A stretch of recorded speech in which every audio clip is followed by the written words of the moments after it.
여호수아서 9장 말씀을 오늘 살펴볼 텐데요. 이스라엘 백성들이 가나안 땅에 들어가서 모두 31개의 부족을 정복을 합니다. 31개의 부족. 근데 이제 그 중에 여리고성 전투에서 승리를 했고 또 이제 아이성 전투에서 승리를 거두었죠. 두 개 민족, 두 개 이제 부족을 점령을 하고 두 개 성읍을 정복을 했는데 이미 소문이 그냥 쫙 퍼져버렸어요. 그 당시 어떤 통신 수단으로 정보로 자기들끼리 왕래를 했는지는 참 모르지만 굉장히 빠르게 이스라엘 민족에 대한 또 위협하고 두려워하는 그 존재들을 그들이 서로 염려하면서 서로 어떻게 대처를 할 것인가 하는 소문이 그냥 쫙 퍼졌습니다. 거기에 대한 이제 두 가지 반응이 있는데 첫 번째는 싸우려는 그런 자세예요. 오늘 보면 1절과 2절 말씀을 한번 같이 읽겠습니다. 시작. 이 일 후에 요단 서쪽 산지와 평지와 레바논 앞 대해 연안에 있는 헷사람과 아모리 사람과 가나안 사람과 브리스 사람과 히위 사람과 여부스 사람의 모든 왕들이 이 일을 듣고 모여서 일심으로 여호수아와 싸우려 하더라. 그들은 함께 연합전선을 펼쳐서 대항하려고 해요. 가나안 지역에는 크게 7개의 큰 부족들이 형성이 되어 있습니다. 그들은 서로 간의 경쟁, 때로는 상생, 크고 작은 여러 가지 그런 이슈들 속에서 때로는 알력과 다툼과 또 경쟁과 또 그러면서도 어떤 특별한 위기 상황 속에서는 서로 협력하는 그런 구조를 갖고 있어요. 여리고성에 이어서 아이성까지 정복당했다라는 소식을 듣고 그들이 서로 군사 동맹을 협정을 맺습니다. 그리고 대대적으로 이스라엘을 향한 연합 전선을 구축을 해요. 그게 첫 번째 반응이에요. 두 번째 반응, 또 다른 반응은 뭐냐면 이것은 이스라엘과 맞서 싸우는 것이 아니라 그냥 항복하자라는 거예요. 오히려 속여서 동맹을 맺자라는 거죠. 오늘 본문에 이제 주로 소개가 되는 기브온 족속, 히위 족속의 일파인 기브온 사람들이 이스라엘에게 아주 교묘한 방법으로 접근을 해서 거짓 투항을 합니다. 본문을 보면 이스라엘 민족이 거짓 투항을 하고 속여서 동맹을 맺자 하고 하는 그들에게 그냥 속아버려요. 속아서 맺은 조약이에요. 맺을 이유가 전혀 없는 잘못된 그런 조약입니다. 무엇보다도 하나님께서 원치 않으셨던 그런 조약이었어요. 우리의 삶 속에서도 오늘 본문에 의거해서 이와 비슷한 일들이 종종 반복을 하죠. 잘 하려고 했는데 그렇지 않으려고 했는데 사기를 당하거나 속임을 당하거나 헛된 그런 약속을 하는 그런 경우들이 있습니다. 자, 이스라엘 백성들, 이스라엘 민족들 어떤 문제가 있었는가? 첫 번째, 그들의 외적인 모습에 그들은 속고맙니다. 3절, 4절, 5절 말씀을 같이 한번 읽죠. 시작. 기브온 주민들이 여호수아가 여리고와 아이에 행한 일을 듣고 꾀를 내어 무양을 꾸미되 헤어진 전대와 헤어지고 찢어져서 기운 가죽 포도주 부대를 나귀에 싣고 그 발에는 낡아서 기운 신을 신고 낡은 옷을 입고 다 마르고 곰팡이가 난 떡을 준비하고. 기브온은요, 지금 이스라엘 백성들이 아이성에 있잖아요. 아이성의 남서쪽으로 11km 정도 떨어진 지점에 있어요. 굉장히 가까운 곳이에요. 지금 있는 이스라엘과 가장 가까운 거리에 있는, 어쩌면 이제 그 다음 타겟이 자기네들이 되겠구나라고 생각해서 가장 두려움에 떨고 있을 바로 그런 부족입니다. 지금 다른 민족들은 서로 힘을 합쳐서 연합전선을 펼치자라고 하는데 가장 가까운 거리에 있었던 이스라엘 민족, 아니 이스라엘을 보고 있던 이 기브온은 어쩌면 제일 절박하죠. 제일 위기의식을 지금 느끼고 있죠. 그러면 우리를 좀 살려달라, 우리를 좀 도와달라, 이거 그 다음 타겟이 우리가 될 것 같다 이래야 되는데 오히려 그렇지 않습니다. 이유는 아주 간단합니다. 아주 가까운 곳에서 정확하게 그 모든 상황들을 봤기 때문에 그래요. 그리고 아주 현실적인 그런 대안을 마련을 하죠. 그들이 내린 결론은 무언가? 절대로 이스라엘을 이길 수 없다라는 거예요. 아무리 힘을 합치고 아무리 연합전선을 구축한다고 해도 자기네들이 가까운 곳에서 지켜본 바에 의하면 이스라엘과 싸워서 이길 수 없다라는 거예요. 단순한 어떤 숫자의 문제, 무기의 어떤 다양함들, 그게 아니라 이것은 신들의 전쟁이다라는 거죠. 가나안 그 민족 신들, 각 지역에서 자기네들이 의지하고 있는 신들과 히브리 민족, 이스라엘 민족과의 그 신과의 싸움인데, 이거는 보통 싸움이 아니라는 거예요. 그들이 섬기는 그 신, 민족 신은 엄청나게 센 신이기 때문에 우리가 맞서 싸워서 이길 수가 없다라고 그들이 결론을 내렸어요. 그래서 어떻게 합니까? 거짓 투항을 해야 되겠다. 무조건 어떻게 조약을 맺고 그 밑으로 들어가야 되겠다. 이건 비굴하다, 이거는 창피하다, 이런 문제가 아니다라는 거예요. 4절을 보면 꾀를 냈다라고 소개가 되는데, 이 히브리어 아람이란 단어는 교활하다, 술책을 부리다, 나쁜, 부정적인 뉘앙스로 사용이 되는 그런 단어예요. 꾀를 냈어요. 속이기로 했어요. 온 백성들의 목숨이 걸려있는, 그래서 기가 막힌 연기를 합니다. 그들이 찾아왔어요. 이스라엘 여호수아와 리더십 앞에 찾아왔어요. 생명을 건, 목숨을 건 연기를 하죠. 준비한 소품들은 다음과 같습니다. 헤어진 전대, 헤어지고 찢어져서 기운 가죽 포도주 부대, 낡아서 기운 신과 낡은 옷, 다 마르고 곰팡이가 난 딱딱해버린 그런 떡, 아주 먼 곳에서 왔다라고 이렇게 거짓 속임을 하는 거예요. 아주 실감나는 그런 연기를 하죠. 들키면 안 되는 거예요. 들통이 나면 그냥 다 죽게 되었어요. 결과는 어떻게 됐죠? 성공입니다. 아주 기가 막힌 연기를 했어요. 여호수아 이스라엘 백성들이 그냥 속고 맙니다. 눈에 보이는 그것만 보고서 속고 말아요. 외형적인 것만 보고서 속고 말아요. 여러분, 우리의 삶 속에서도 이와 비슷한 것이 많죠. 외형적으로 보는 것으로 인해서 우리는 판단을 합니다. 시각적인 것에 의해서 그냥 잘못된 판단을 해요. 백문이 불여일견이다. 보는 것이 그만큼 중요하다라는 거예요. 여러분, 오늘날 특별히 현대사회에서 이 시각적인 것들이 얼마나 많이 작동을 하고 있습니까? 여러분, 하루에 스마트폰 얼마나 좀 들여다보겠어요? 굉장히 많은 시간들, 아마 조각조각 난 거 다 합쳐도 거의 핸드폰, 스마트폰 안에 모든 정보, 모든 자료, 모든 데이터가 거기 다 들어가 있기 때문에 하루 종일 그것만 아마 들여다볼 거예요. 코로나 상황 때문에 지금 온라인으로 하고 있는 모든 프로그램들, 여러 가지 것들이 마찬가지. 공공시설들, 버스 정류장 안에 붙어 있는 거, 지하철 내부, 라디오도 요즘은 보는 라디오 이런 얘기하죠. 가전제품도 마찬가지. TV 말할 것도 없고, 냉장고에 붙어 있는 모니터나 자동차의 내비게이션이나 아파트 엘리베이터 올라갈 때조차도 그 안에 모니터가 있어요. 보는 것, 영상으로 들어오는 모든 것, 시각적인 것들이 굉장히 중요하게 지금 되어버린 그런 시대예요. 그러다 보니까 대부분의 정보를 그냥 시각적인 것에 의해서 의지를 하다 보니까 속는 경우들이 많아요. 거액의 사기를 당하거나 사기 결혼을 그렇게 해서 어이없는 그런 결혼을 한 그런 경우들. 여호수아 이스라엘 백성들이 지금 바로 그러는 거예요. 외형적인 모습에 그냥 꼼짝없이 속고 맙니다.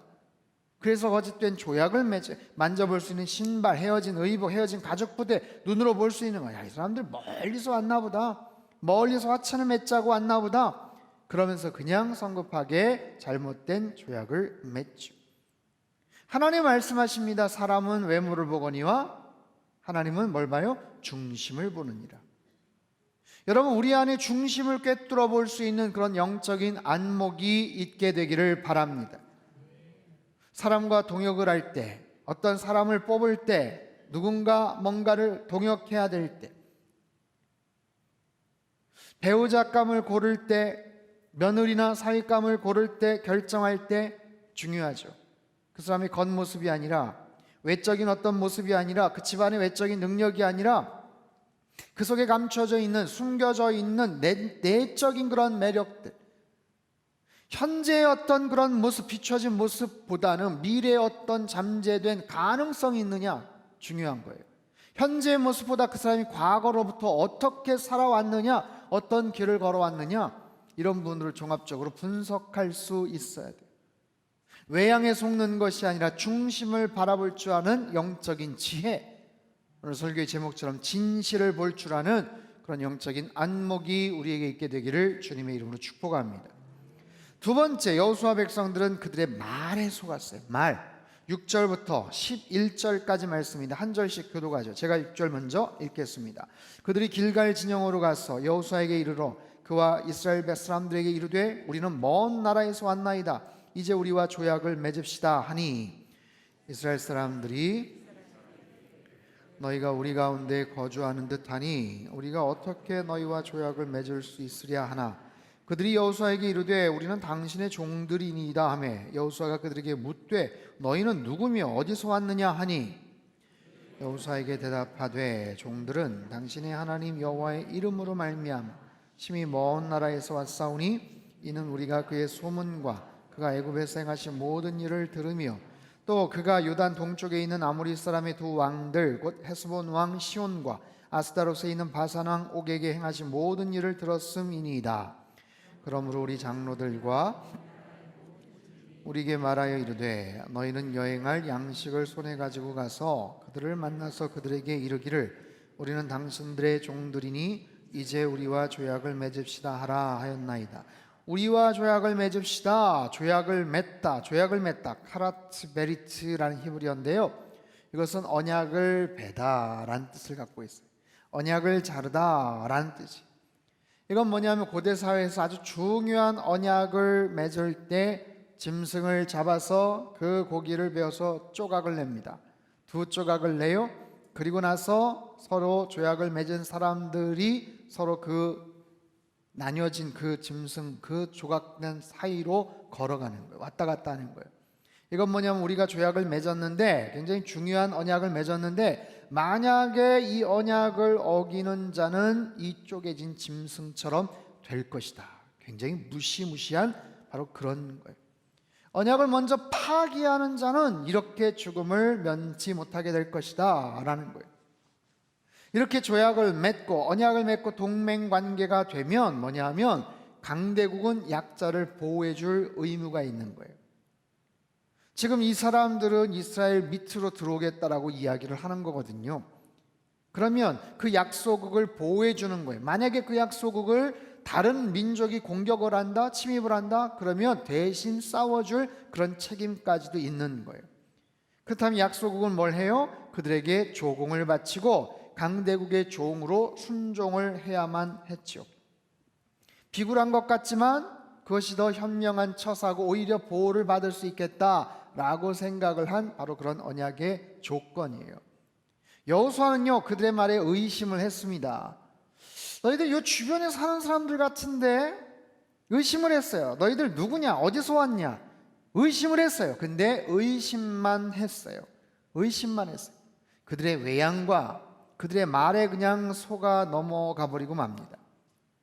여호수아의 질문에 그들은요 직접적인 대답을 회피합니다. 그냥 막연히 먼 나라에서 왔습니다. 심히 먼 나라에서 왔습니다. 어디서 왔다고 이야기 안 해요. 그리고요 기가 막히게 이스라엘의 하나님 이야기를 합니다. 당신들의 신, 당신들의 하나님에 대한 이야기를 우리가 들었습니다. 그러면서 이스라엘 민족의 기분을 맞추는 거예요. 대단한 신 아닙니까? 엄청난 막강한 능력을 가진 그런 신 아닙니까? 철저하게 거짓말을 잘 꾸며서 했어요. 기가 막히게 거짓말을 잘 꾸며서 했어요. 몇 해 전에 영국 북서부의 산톤 브리츠라는 아주 작은 마을에서 대회가 열렸어요. 무슨 대회냐면 세계 거짓말쟁이 대회. 이 대회 자체가 거짓말이에요. 작은 마을인데 세계 거짓말쟁이 대회. 이 대회에 참석한 사람들 관중들이 지켜보는 가운데 5분 동안 엄청난 거짓말을 하는 거예요. 그러니까 심판들 앉아있는 심판들이 설득당할 만한 그런 거짓말을 하면서 경합을 벌이는 거예요. 근데 참가 자격이 제한이 있었어요. 참가하지 못하는 사람, 첫 번째 정치가, 두 번째 변호사. 그 사람들은 프로기 때문에 아마추어들이 상대를 할 수 없다 해가지고 그 사람들은 참가하면 안 된다 했다는 거예요. 어느 해에 원자력 발전소에서 일하는 글렌 보일랜드라는 사람이 우승을 했어요. 근데 우승한 거짓말 내용이 뭐냐면 자기 자신이 영국의 찰스 황태자와 함께 달팽이 경주를 벌였다 해가지고 뭐 이상한 말을 꾸며가지고 최고 점수를 받았다고. 아무튼 뭐 이런 그냥 웃자고 하는 유머러스한 정도의 거짓말도 있겠지만 오늘 본문의 내용처럼 아주 부정한 조약을 맺기도 하는 그런 거짓말이 있어요. 사랑하는 성도 여러분, 오늘 본문에서 말하는 교훈이 뭡니까? 우리의 눈과 우리의 귀를 믿지 말라라는 거예요. 수없이 많은 정보가 우리의 눈과 귀로 들어옵니다. 하루에 눈을 뜨면 정말 수없이 많은, 과거에는 상상할 수도 없는, 굳이 몰라도 되는 온갖 잡다한 별별 희한한 이야기들이 다 우리 눈과 귀로 들어오는 거예요. 그 속에서는 물론 필요한 정보도 있겠지만 굳이 몰라도 되는, 알 필요가 없는, 그리고 오늘 본문의 내용처럼 정말 우리를 사악하게 속일 수도 있는, 몰랐으면 차라리 괜찮았는데 괜히 이야기를 듣고 우리의 몸과 마음과 생각과 나의 삶의 방향이 움직여질 수도 있는, 그 중에는 사단이, 악한 마귀 사단이 간교하게 우리의 모습을 흐트러뜨리는 그런 모습들이 있어요. 자, 여러분, 누군가의 말에, 달콤한 말에 속지 않게 되기를 바랍니다. 말이라는 것은 굉장히 영향력이 있죠. 하지만 그 사람의 말이 아니라 그 사람의 행동을 지켜보셔야 돼요.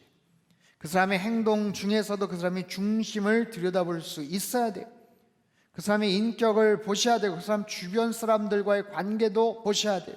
무엇보다 살아왔던 삶의 행적들을 보셔야 되는 거예요. 내가 그렇게 속지 않는 것도 중요하지만 혹여 나도 누군가에게 이런 부정적인 영향을 주지 않게 되기를 바랍니다. 그러려면 우리 안에서도 모든 거짓들을 제거하셔야 돼요. 혹시 습관적으로 악의는 없지만 그냥 괜한 툭툭 던지는 그런 말 한마디를 통해서도 그것이 그 다음 단계로 연결이 될 수가 있어요. 내 안에 숨겨진 비밀스러운 그런 공간, 그런 모든 그런 거짓된 모습들이 여러분 주님 안에서 다 허물어지는 은혜가 있게 되기를 바랍니다. 세 번째는요, 여호수아 백성들이 기도하지 않았다 성경이 말해요. 14절 15절 말씀 같이 한번 읽죠. 시작.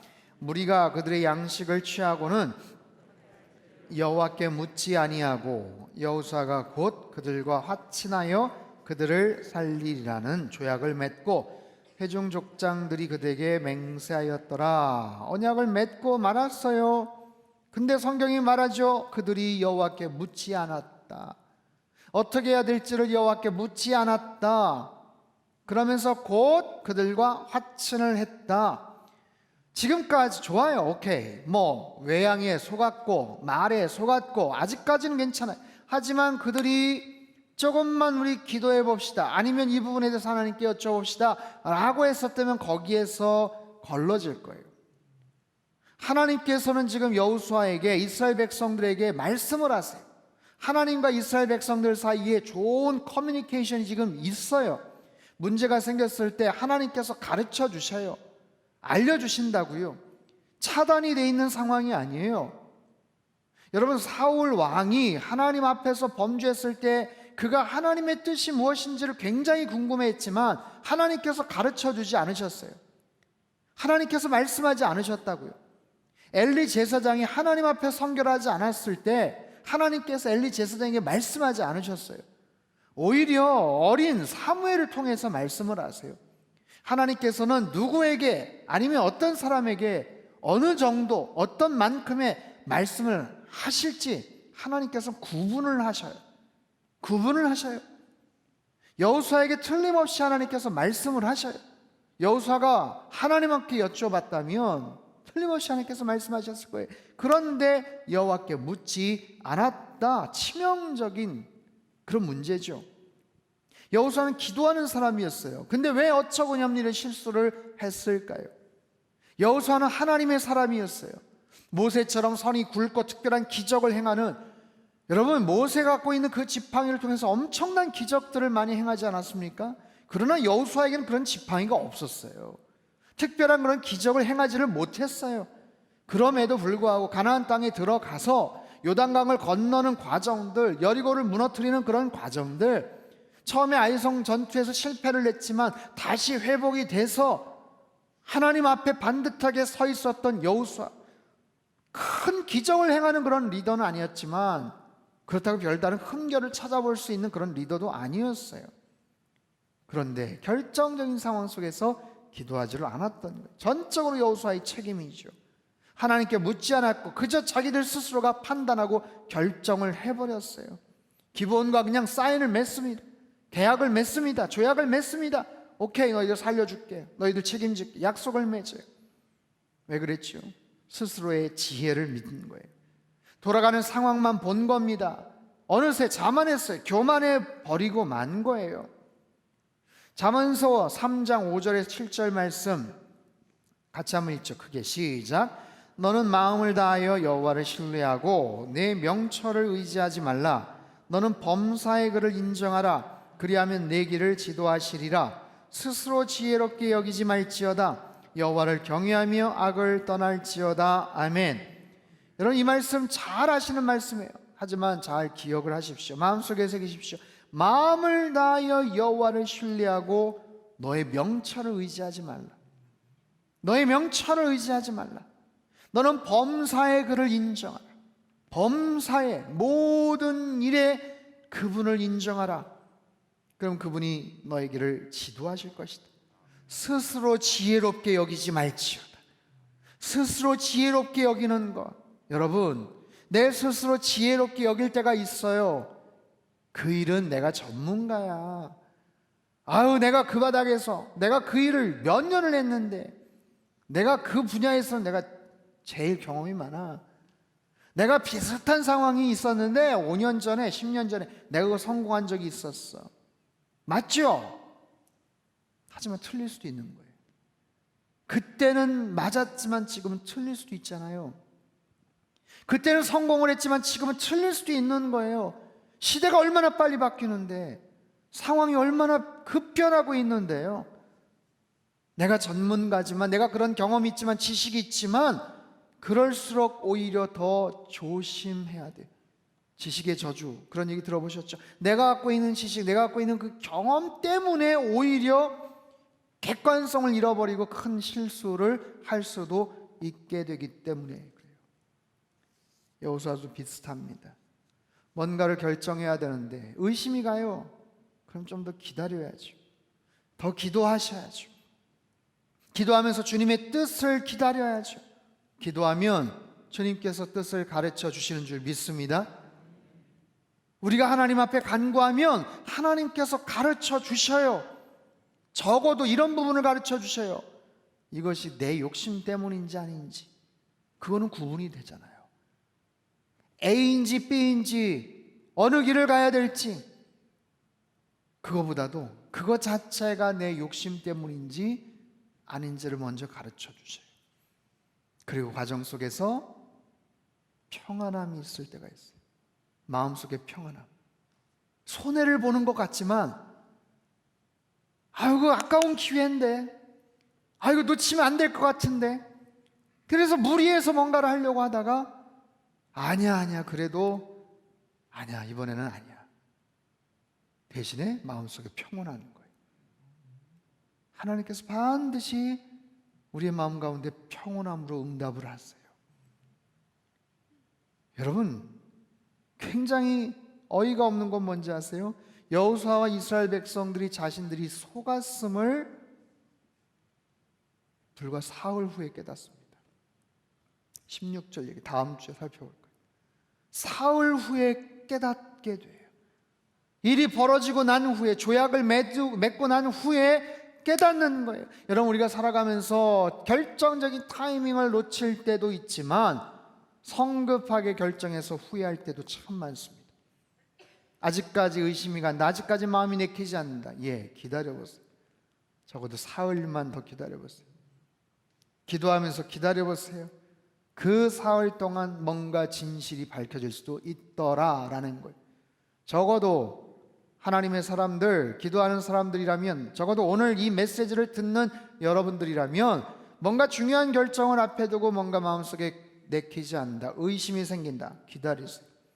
마음에 평온함이 없다 하면 아직까지 그 일을 하지 마세요. 굉장히 중요한 결정인데 시간에 쫓겨서 하다 보면 반드시 일을 그르칩니다. 오늘 본문처럼 속아서 결정하는 그런 일이에요. 기브온 민족은 작정을 하고 달려들었어요. 속이려는 작심을 하고 달려들었어요. 어설픈 발연기가 아니에요. 생명을 건 연기입니다. 여러분, 이와 비슷하게 기브온의 모습으로 우리에게 찾아와요. 우리의 삶 속에 찾아옵니다. 우리 가정에 찾아옵니다. 우리 교회에 찾아옵니다. 때로는 광명한 천사의 모습으로, 악한 마귀 사단의 그런 모습으로 찾아오는 거예요. 꾀를 내고 타협을 하려고 하고 설득하고, 때로는 불쌍하게 보이면서까지 우리 안에 들어오려고 합니다. 나는 자신 있다? 나는 넘어지지 않는다? 그렇지 않아요. 여호수아도 넘어졌어요. 내가 성령 충만하다고 과신하지 마십시오. 더 겸손하게, 더 하나님 앞에 스스로 지혜롭다 여기지 말고 하나님 앞에 나가는 거예요. 사랑하는 성도 여러분, 내 인생에서 원치 않는 기본과 같은 그런 존재를 여러분 받아들이지 마십시오. 중요한 문제 앞에서 절대로 성급하게 결론 내리지 마세요. 보이는 외양과 달콤한 말에 속지도 마십시오. 그리고 항상 먼저 기도하시길 바랍니다. 언제까지요? 충분하다고 생각이 들 때까지 기도하세요. 언제까지요? 하나님께서 내 마음속에 평강을 주실 때까지 기도하세요. 손해를 봐도 괜찮아요. 이거 아니다 싶어도 내 마음속에 주님이 주시는 평강이 있어요. 급하게 뭔가는 결정을 했지만 불안함과 이거 아닌데 하는 평안함이 없는 그런 결정들도 굉장히 많습니다. 사랑하는 성도 여러분, 기브온 족속을 통한 하나님께서 우리에게 주시는 그 지혜, 모든 상황 속에서 여러분 진실을 정확하게 꿰뚫어 볼 수 있는 그런 영적인 안목이 우리에게 있게 되기를 주님의 이름으로 축복합니다. 특별히 지금 특별하게 결정적인 뭔가 상황 속에 선택을 하거나 행동을 하셔야 될 때, 오늘 이 말씀 여러분들을 향한 말씀이에요. 마음속에 잘 새기시고 하나님 앞에 엎드리시고 기도하시고 충분하다 싶을 정도로 하나님 앞에 그렇게 나아가시면 하나님께서 반드시 가르쳐 주시고 평안함 가운데서 우리의 앞길을 선하게 인도해 주실 줄로 믿습니다. 아멘. 살아계신 하나님 아버지, 간절한 마음을 가지고 크게 부르짖고 기도하는 모든 하나님 우리의 기도와 간구를 주님 기억하여 주시고 응답하여 주시옵소서. 하나님 아버지, 참으로 주님을 향해서, 말씀을 향해서 나아가는 하나님의 거룩한 백성들 중심을 지키게 하시고 진실을 꿰뚫어 볼 수 있는 해안과 영적인 안목을 허락하여 주시옵소서. 선교사님들을 위해서 기도하였습니다. 코로나로 인해서 한국에 들어와 있지만 너무나도 재정적인 압박과 여러 가지 열악한 상황 속에서 어찌할 바를 알지 못하고 다시 파송의 그런 기회를 찾고 있는 선교사님들을 지켜보아여 주시옵소서. 하나님, 또 저으로 선교지에 나가 있지만 여러 가지 열악한 상황 속에서 마음 놓고 선교 활동을 하지 못하는 우리 선교사님들도 주님께서 굽어 살펴 주시옵소서. 우리 상당교회가 계속해서 선교적인 귀한 섬김과 영향력을 펼쳐나갈 수 있도록 은혜 도하여 주시기를 간절히 빌고 원합니다. 미얀마 땅을 주님 손에 의탁을 드립니다. 하나님, 그 땅을 불쌍히 여겨 주시옵소서. 하나님, 군부 독재와 쿠데타로 인해서 많은 사람들이 목숨을 잃고 하나님 너무나도 두렵고 떨리는 가운데서 정말 도움의 손길을 간절하게 요청하고 있습니다. 아버지 하나님, 불쌍히 여겨 주시옵소서. 국제사회와 유엔과 하나님 정부의 여러 가지 그런 모든 간섭과 그런 여러 가지 압력으로 인해서 그 땅에 평화가 임하게 하여 주시옵소서. 하나님의 나라가 임하게 하여 주시옵소서. 우리 상당교회를 사랑하시고 이번 주에 하나님 권사님들, 안수집사님들 인준투표와 다음 주에 장로님들을 뽑는 귀한 선거가 있습니다. 세워질 일꾼들을 통하여서 상당교회가 더욱더 힘을 얻게 하여 주시고 굳건하게 세워지는 교회가 되게 하시며 하나님 편만하게 그리스도의 복음이 힘있게 확장될 수 있게 도와주시옵소서. 선거하는 모든 과정과 절차 가운데도 성령 하나님께서 온전하게 주장하여 주시옵소서. 환우들을 위해서 기도하였습니다. 하나님, 간절한 마음을 가지고 기도하고 간구하고 주님 앞에 매달리고 있는 모든 성도들, 그 가정들을 주님께서 굽어 살펴 주시옵소서. 상한 갈대를 꺾지 않으시고 꺼져가는 심지를 끄지 않으시는 주님께서 불쌍히 여겨 주시고 치료의 광선을 발하여 주시옵소서. 급속한 치유가 있게 하여 주시옵소서. 급속한 치유가 있게 하여 주시옵소서. 하나님, 우리 가정과 개인을 위한 기도를 드렸습니다. 기도의 샘이 마르지 않게 도와주시며 코로나 상황 속에서 어렵지만 가정이 더욱더 단합이 되고 하나가 될 수 있도록 주님 역사하여 주시옵소서. 힘을 잃어가는 한국교회가 하나님 복음의 능력을 다시 회복하기를 원합니다. 십자가의 능력, 부활의 능력, 말씀의 능력을 가지고 다시 세워지게 하여 주시옵소서. 우리 상당교회가 선교적 교회로 하나님 아버지 주님의 귀한 영향력을 발휘할 수 있게 도와주시며 복음과 문화와 선교의 핵심 가치를 붙잡고 행복한 청주를 만들어가며 한국교회 부흥의 새바람을 일으킬 수 있게 하여 주시옵소서.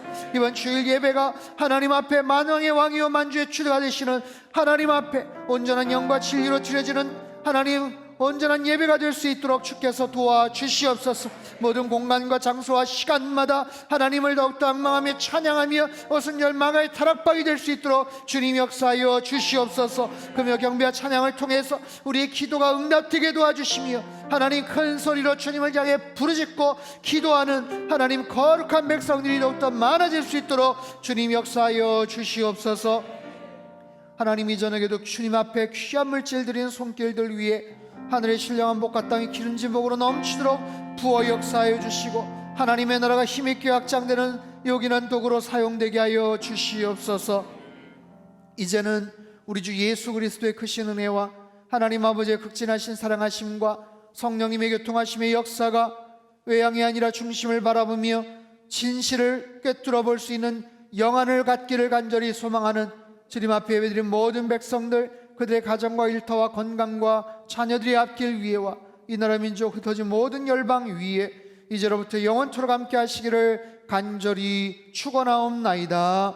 아멘.